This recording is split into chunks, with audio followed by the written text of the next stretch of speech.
Welcome to another episode of the Scott Verplank Show. The Scott Verplank Show is sponsored by MidFirst Bank, Next Gen Roofing, Oklahoma Ford Dealers Association, Great Plains Bank, and the EMAC Group. Today I am joined by Michael Breed, host of Course Record on CBS and host of A New Breed of Golf on SiriusXM. All right, as promised, I am now joined by my buddy at the Masters, especially a housemate, Michael Breed. He's been a golf teacher for quite a while. He obviously kind of got famous on the Golf Channel, was the main guy, in my opinion, that had the best advice when the Golf Channel was working through all their stuff, trying to get good content. But now he's the host of Course Record on CBS and the host of A New Breed of Golf on SiriusXM. More importantly, he is one of the hosts of On the Range at the Masters, and he does commentary every single day during the Masters. So, Michael, thank you so much for joining me. Let's get in, baby. Okay, well, I was just gonna rip through my my top 5 picks, not necessarily that in the order they're Sure. gonna finish, because I think it's so hard to pick a winner. But these are my top Okay. 5 picks, and I'll let you kind of decide if they're good or not. And then I have a couple long shots that I like. And I'm sure that since you're here, I know that you have some favorites and some guys. I know you've been watching on the Yeah. range already for 3 days, so you kind of have a little inside on who's striping it. So of my 5, my It's a fifth great pick is Ludwig, if he was not a Ludwig rookie, Oberg. he would be really Hey, high up in this. This guy has all the game that you want. He is a high ball hitter, doesn't really move the ball a whole lot, a wonderful iron player, and a guy who has a complete game. I think it's a great pick. You've been sitting there watching Masters on the Range, no doubt. That's fabulous. Yeah. of course I have. Yeah, and I will say, so it's incredibly amazing. This is his first major. But he's already played a Ryder Cup. So having been lucky enough to play a couple Ryder Cups, the Masters is the greatest golf tournament in the world. But he's already prepared because the Ryder Cup is one of the most intense, great sporting events ever. So I kind of feel good, even though he doesn't know the golf course as well as some of the other guys. He's ready for the atmosphere. So that's why I like him. It's pretty hard to pick a guy that's never been here and never No, played a I think major. actually I think he is But it going to wouldn't do well. shock I me if don't know he did whether he well. can, whether he will win, but to your point, he can win. He has the ability to win, and that's why I think it's a great pick. As a rookie, I think he is more than prepared, more prepared than any rookie I've ever seen come out here because of that Ryder Cup experience. Yeah, 100%, which Yep. kind of falls into all these young guys are more prepared now than they've ever been, but that's a different story. All right, my fourth pick, and it's kind of, I guess, it's the popular pick, but I think Rory McIlroy is actually going to play very well this week. And he has the biggest mental hurdle of anybody teeing it up this week to overcome to win this tournament. He's trying to complete the career Grand Slam. He's had this tournament in his pocket at least one time I know of, but it's affected his whole career. But I got to talk to Rory yesterday a little bit, 3 or 4 minutes, and I could just kind of see a little sparkle in his eye, and he's played more leading up to this tournament, which means he's thought less Well, about I think it's all a the great stuff pick going too, on and here. I've So, got him what do you actually as think one of about my Rory? picks as well, for a variety of reasons. I think one, the conversations that he has on a rather regular basis with Brad Faxon, who has been his putting coach. You know Faxon a long time. I've known him a long time as well. He's a wonderful, calming influence and a confidence instiller, and I think that he also was the reason why Rory kind of attached himself with Bob Rotella. And so I think this has worked out nicely. I think Rory's doing some things this week that are a little bit different than he has done. But if you look at his play, he's driving the ball better than he's driven the ball in his career this year. And second, if you go back to the challenge that he had, go back a month ago, he was working with two different swings. He had a driver swing, like a wood swing, and then he had his iron swing. and it was not leading to what he had hoped for, what we all hope for Rory McIlroy, who I think has the most hypnotic swing in the game of golf right now. He went to go see Butch Harmon. And Butch, the amount of time that they spent together, obviously important, but the first 45 minutes that he spent with Butch, they just spent talking in Butch's office. And that's kind of what Butch does. So I look at this through the lens of, okay, how did he do at Houston? Well, he finished third, great. But more importantly, he played 2 rounds of golf without making a bogey. He only made 3 bogeys. I made a double, but only made 3 bogeys for the week. He wasn't necessarily a part of that conversation as the individuals that were a part of Right. that playoff in Akshay and McCarthy. Those guys kind of ran away with it, but it was an extremely important round of 66 that he played, a bogey-free round. Reminded me of what he did on Sunday 2 years ago at Augusta National, shooting 64. So this time, I think he comes in this week with a lot of confidence and a lot of trust in his game and his golf swing. And so I think he's a great pick. But I'll tell you, the real curveball to this whole thing for Rory. Rory is playing in his initial 2 rounds with Scotty Scheffler. And I think we all think that Scotty Scheffler is the guy. And all of a sudden, when you take Rory and you can get him away from, I've got to get a green jacket, to, I've got to chase down this guy, I got to beat this guy, it's almost as if in these 2 rounds, he's playing match play with Scotty Scheffler. And I think no matter what he says, I think that's a really, really important thing for Rory. I think it's a great opportunity for him to kind of remove this monkey on his back and say, hey, this is not about the Masters. This is about me proving to everybody that I can beat Scotty Scheffler.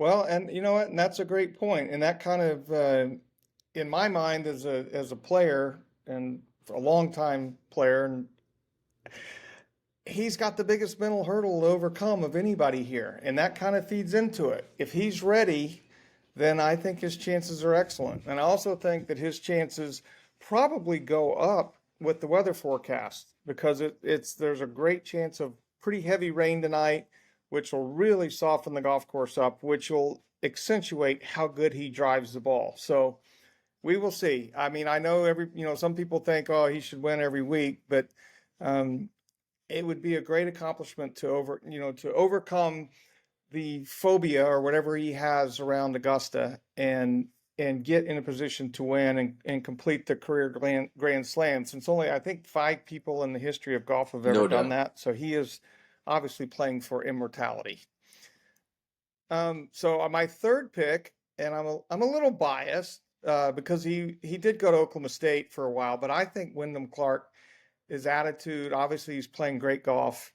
I know he's never played here either, but the way he hits the golf ball and the attitude that he has developed over the last 6, 8, 10, 12 months, after what he's been through in his life. I knew him when he first came to college, and it was a very difficult time.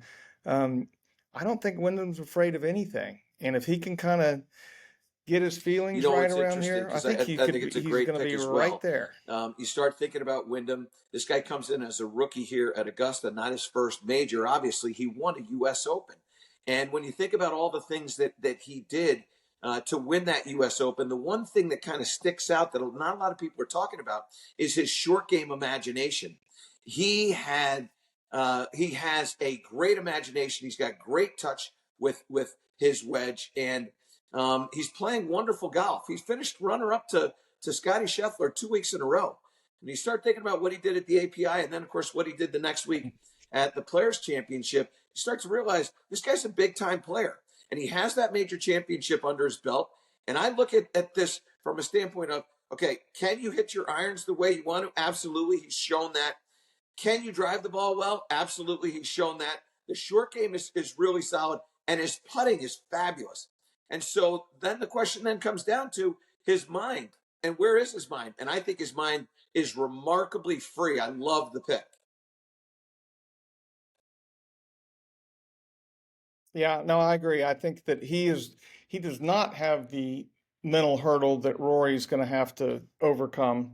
Not that he's a better player than Rory or whatever. It'll be an interesting how it all starts off for Wyndham. That'll probably determine if he can Yep, get comfortable I love it. quickly. He should be a factor here. And then my last two picks, everybody is picking Scotty Scheffler, and actually Randy Smith, Scotty's teacher, was a guest on my podcast last week. So I hate to not pick Scotty Scheffler, but I'm going to put him as my second best pick. And that's basically because everybody else is picking him. And it's hard I'd be thrilled to death if Scotty Scheffler won a second Masters. He's the best player in the world by a considerable margin. He does everything well. Obviously, he's putting great. He switched to the mallet putter at Rory's behest, I think, which Rory might go, "Why did I say anything?" Um, but Scotty just hits the ball so good. It's just, people want to criticize his swing, his footwork. You know what? The ball doesn't know, and the ball doesn't lie. So when you hit the ball in the middle of the club face at all these different trajectories and all these different kind of curving the ball this way, that, and the other, the ball doesn't care what it looks like or what it feels like. He's The the ball just most goes where it's reliable supposed to go, golfer and in Scotty's a professional master golf at right that. now.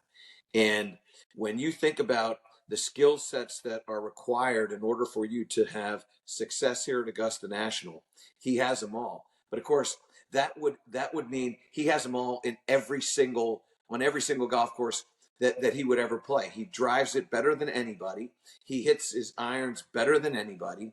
His short game is as good as anybody. And now his putting, to your point, and I've written this down just so that you know.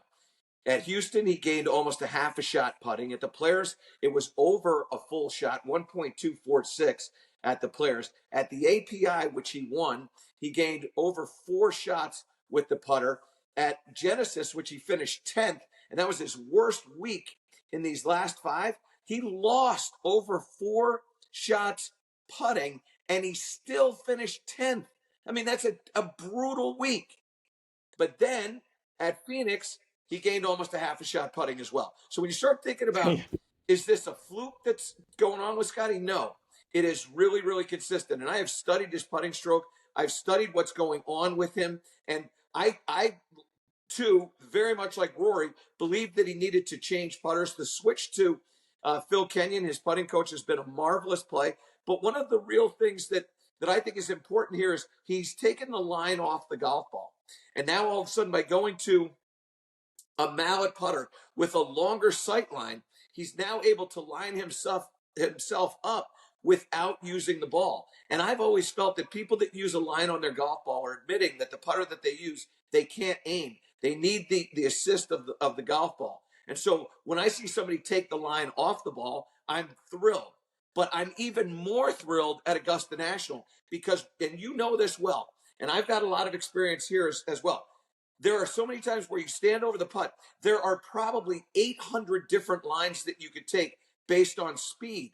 And if you're sitting there trying to put the ball in the perfect spot based on the speed, now you're going to be in real trouble, and it all leads to doubt. He doesn't have that.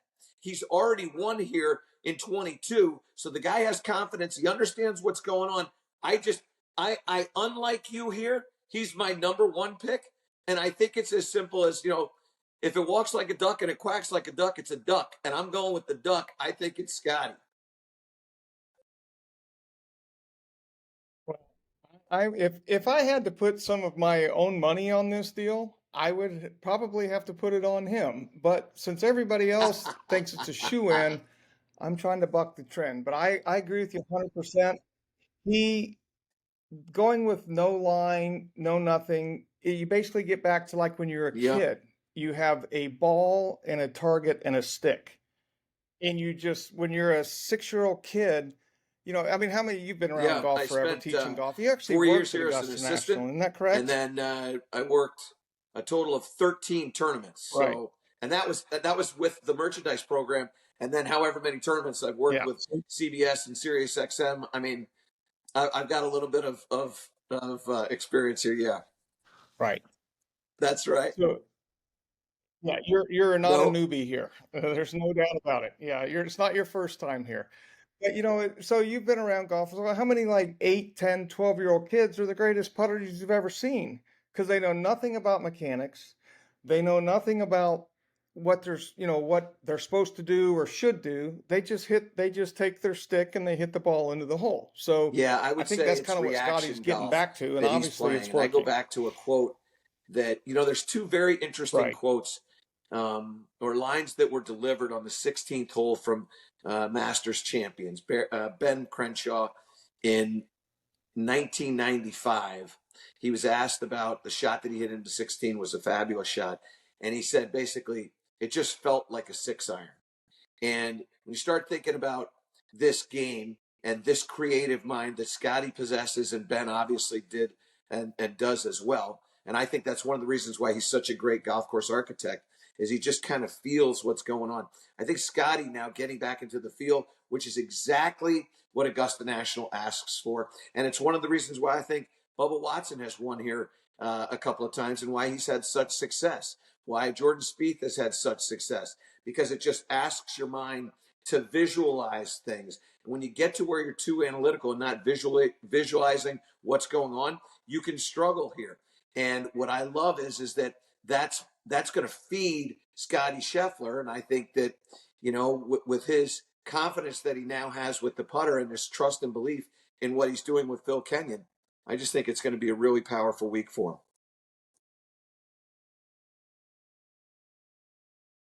There's no way you can argue any of that at all.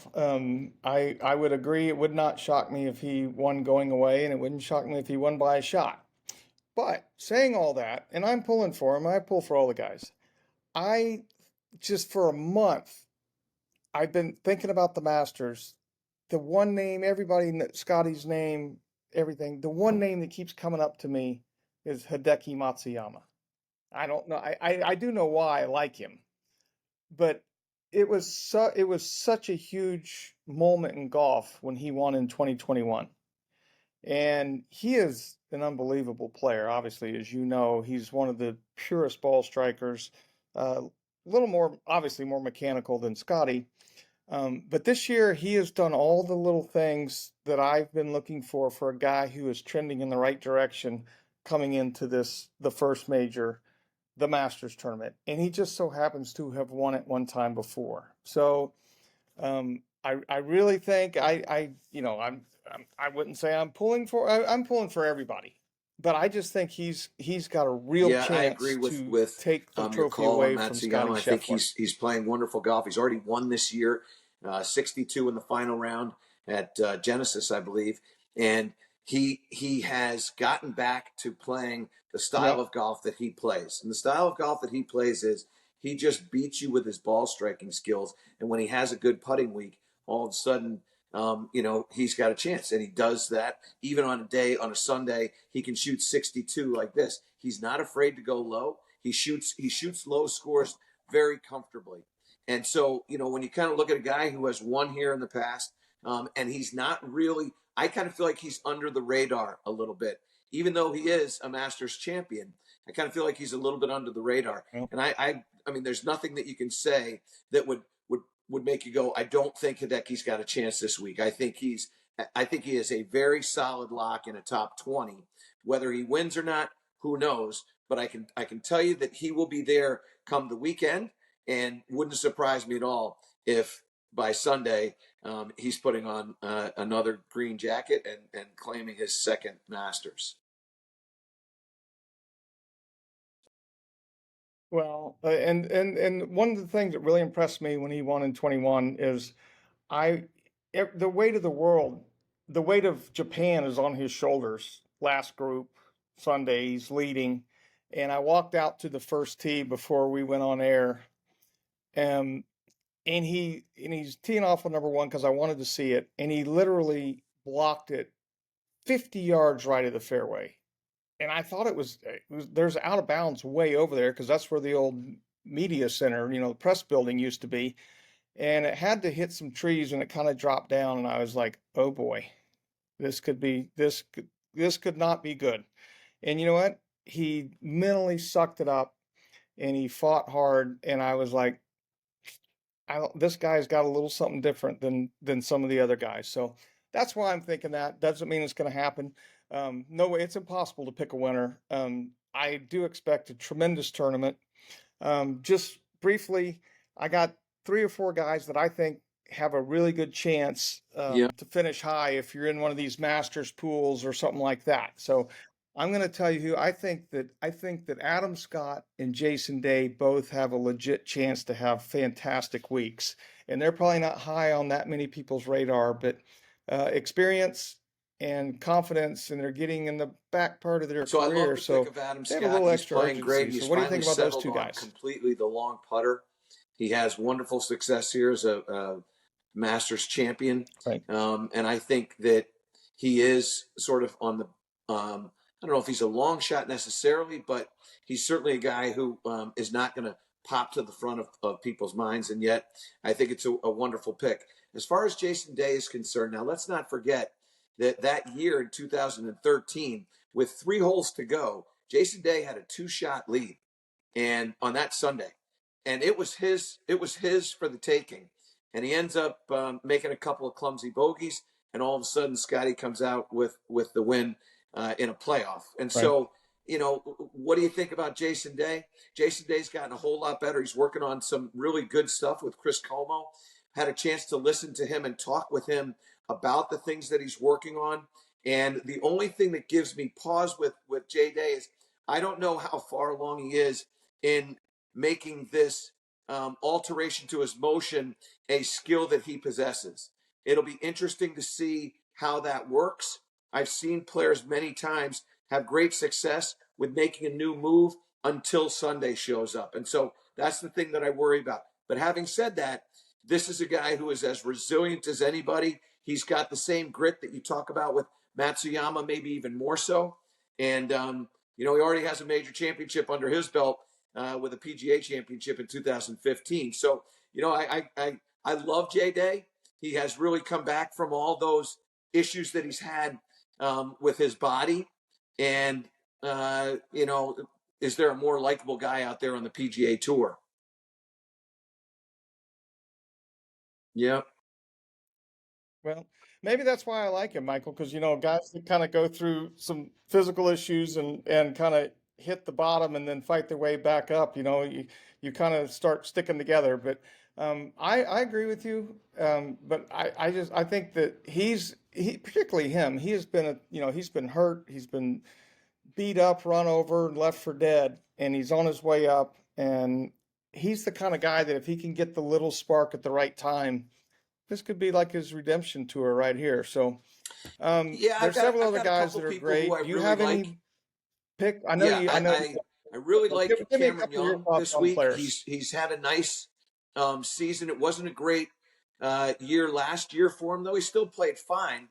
But I think he carried a lot of those second place finishes, those near misses that he had. We remember the PGA Championship that Justin Thomas won, and right there is Cameron Young. He makes that Yes. double bogey on the 16th hole, and he put himself in position a lot of times in that rookie season that he had, and played his way onto a President's Cup team.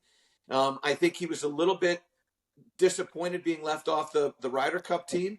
He was the highest ranked player to be left off that Ryder Cup team. I think that bothered him a little bit. But to his credit, and Right. to his father, David Young, his credit, they said, "Listen, you know what?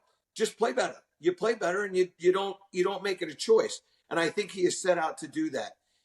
He's got some interesting things going on this year. He's adding a 2-wood into his bag. It's easier for him to turn that ball over a little right to left. And he's taken the toe of the driver and he's chucked it into the ground a little bit, changed the settings so that his ball was a little bit more moving to the right hand side, which he thinks is going to be important for the tee shot at 1 and the tee shot at 18. We all know he's got some of the fastest clubhead speed on the PGA Tour, and so I like what he's done there. He's also put some new wedges into play. He plays a 62-degree wedge. And this is a newbie that he's worked on to get it right the way he wants it. He loves it. And so, when you look at Cameron, who's playing really good golf this year, hasn't missed a cut, I kind of like where he is. I've got another guy who I really like, and for this reason, I think one of the most important statistics for success at Augusta National is strokes gained approach the green. Iron play is critical. You have to drive it well. I'm not going to dispute that, but at the same time, you can get away with some stuff. You cannot get away with poor iron play, and poor iron play, as you well know, poor iron play to me is losing your control of distance. I think players at this level really pretty much hit the golf ball at their targets for the most part. But when you start to lose control of distance, that's when all of a sudden you really start putting yourself in bad situations. You can short side yourself very, very easily. Tony Finau is 7th on the PGA Tour in strokes gained approach.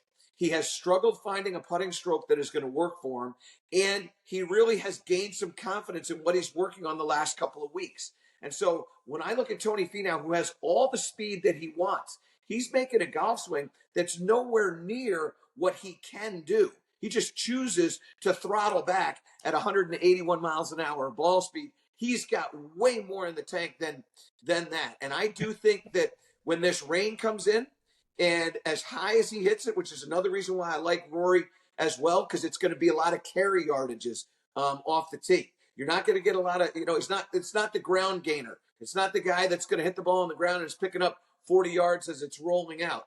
And that's why I like Cameron Young, because he also launches it way up into the air. So you start thinking about players that have high apexes, long carries, and good iron play. Tony Finau is right there. Those are two guys that I'm really high on this week. Well, there's no way to disagree with either one of those. Cam Young is kind of on the cusp of being a superstar. I mean, as strong as he is and as good as he hits the golf ball, I think it's more of him just getting comfortable, continuing to learn how to play at the highest level. It would not shock me if he learned that skill. And Tony Finau he's a phenomenal athlete. I couldn't agree with you more. Obviously, the putter around Augusta National is a little bit of a worry, but listen, I know Tony Finau pretty well. Love the guy. Yeah. Unbelievable talent, and I know Boyd Summerhays, his teacher. That'd be a highly popular victory Scott, if Tony I Finau want to throw one figured out other a way guy to at get you it here done who here. is So, on my list, and I would not call him at all a dark horse, and that's Xander Schauffele. Xander Schauffele is playing some really, really solid golf. Extremely good work that he's doing with Chris Como and trying to get that club a little bit more down the line and trying to hit this controlled fade. It's working out quite nicely. And when I watched him on the range, he and CC are enjoying some humor. They're laughing. The pressure seems to be very, very low, at least through these couple of days that we've had so far. And when I look at what he's got in his game, he's got plenty of speed. He's got fabulous iron play. And while this year it's not his best year putting, he's 80th on the PGA Tour in strokes gained putting. This is a guy who last year was in the top 10 in strokes gained putting. So I don't worry about his ability to putt. It's just, I think he's working a little bit more on getting his golf swing where he wants it. And so he's kind of stepped away from the putting. But you know this, you played in this event a number of times. We all understand that when the Masters is around the corner, you can hit the ball as well as you want, but you're paying attention to what's going on with that putter. I think he has practiced the putter far more now in the last couple of weeks, 2-3 weeks. And I think he's prepared. I think he's going to have some confidence. And I've got a real eye on the X-Man. well, and I love Xander. He is obviously he's like one day away from winning several huge tournaments. He's been there, he's there over and over and over. So obviously he plays great golf day in, day out. That would not shock me at all. And I think he's a really, really solid guy, really good guy. That'd be another popular victory here. So can't wait for tomorrow, for the tournament to start. Can't wait for the rest of the week. I'll be watching you on the range. Hopefully you'll be watching me some on 4, 5, 6. Those are the 3 hardest holes in a row that you could ever have. But a lot of times the tournament's won when you got it out on those hard holes. So we'll see what happens. I can't thank you enough for coming on. You're great. You have the best information, and I know you know what you're talking about because you've been teaching golf at the highest level forever. So Can't thank you enough. Maybe if we're both sitting I'm around wide with nothing open. to Never do, going to we'll get say on no to again you, before the big boy. tournament's over and see how we did. I know 4, 5, and 6 are pivotal holes right there in the middle of the round. They are also holes that have had the greens altered just a little bit, most notably that 6th hole. And I think you're going to see a number of hole locations on 6 in that back right portion of the green up on that ledge. It's going to be fun to see you cover that and give some insight to individuals that are not as familiar with the golf course as clearly you are. So it's going to be fun to hear you do what you do so well, and I'm going to be watching, no doubt about it. All right. Well, thanks, Michael. Can't thank you enough. And that wraps another episode of the Scott Verplank Show. Follow and subscribe to this channel and visit selloutcrowd.com for upcoming episodes.